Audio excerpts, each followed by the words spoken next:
That's how it was for me when I first came to England. All I'd read was Shakespeare and Bernard Shaw and Oscar Wilde. I expected every British person to be erudite and refined. I expected tally-ho, spot of tea, rather. I was not ready for Brummies.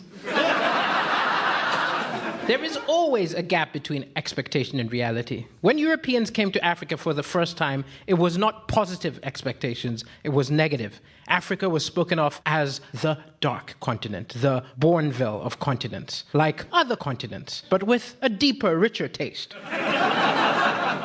A few ships had made it to Africa and brought back vague tales of a dangerous place with black-skinned tribesmen. They had grown up reading about how it was full of cannibals, monsters, and savages. It's difficult for modern people to grasp how scared people were of Africa because we know about the world now. There was no 1600 version of Wikipedia.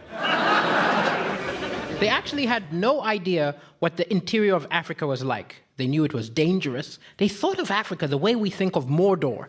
And despite that, they went there to explore. There is a bravery to these early explorers that I must admire. Even getting on a boat and sailing was brave in itself. Remember, back then, people believed that the world was flat, but nobody was 100% sure. If I even suspected that the world was flat, I would stay very near the middle. You may be thinking, this is all history. Oh, it's not relevant to our modern enlightened perspective. But that image of the scary African continent full of ignorant savages has persisted. Proof? I'm sure you've all heard those conspiracy theories claiming that Egyptians could not have built the pyramids. It must have been aliens. Why is it more believable to some people that little green men came from the stars and built the pyramids than backwards Africans? And even a lot of people who do accept the Egyptians' achievements, they don't think that they looked like Africans. They think they looked like Elizabeth Taylor.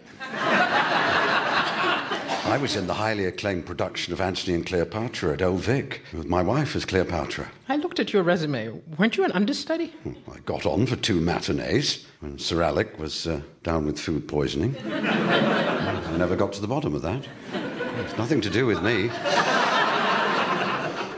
It's not just the Egyptians. One of the biggest empires in Africa was the Empire of the Songhai, which spanned from Mali to Sudan in the 15th and 16th century. One of the most accomplished scholars was Ahmed Baba, and he wrote 40 books about philosophy and astronomy. But how could he have written books? The Europeans hadn't yet come over and taught Africans how to read.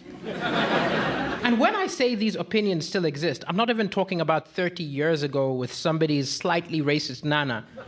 Donald Trump, earlier this year, referred to African nations as shithole countries. And I know some of you are thinking, but that's Donald Trump. You can't possibly use him as an example. Just 15 years ago, though, a British person referred to the Congo as a place of flag-waving pickaninnies, AK-47s, pangas hacking human flesh, and the tribal warriors breaking out in watermelon smiles. What backwater, ignorant hick was that quote taken from, you wonder? Oh, that was your foreign minister, Boris Johnson. Honestly, though, I take issue most with watermelon smiles. Why, of all fruits, watermelon? I have maybe a mango smile, I've got a kumquat frown, and a pineapple sneer, but never is my expression watermelon. It is right now, I think. You're not helping.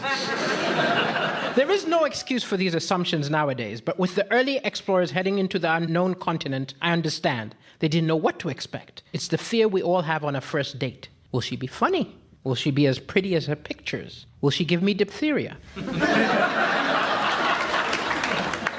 Part of me admires those early adventuring seafarers trying to draw maps and discover what's behind that mountain. But gradually, the relationship changed. If the first early European adventurers were the get-to-know-you phase, things began to change when the Europeans realized that this new continent was rich. It had diamonds and gold, and they could make money off it. A relationship is never the same once money becomes a thing. Tell me about it. Money changes every relationship, and it definitely changed curious European explorers into traders. And the biggest change was when the European traders realized the most lucrative source in Africa was Africans.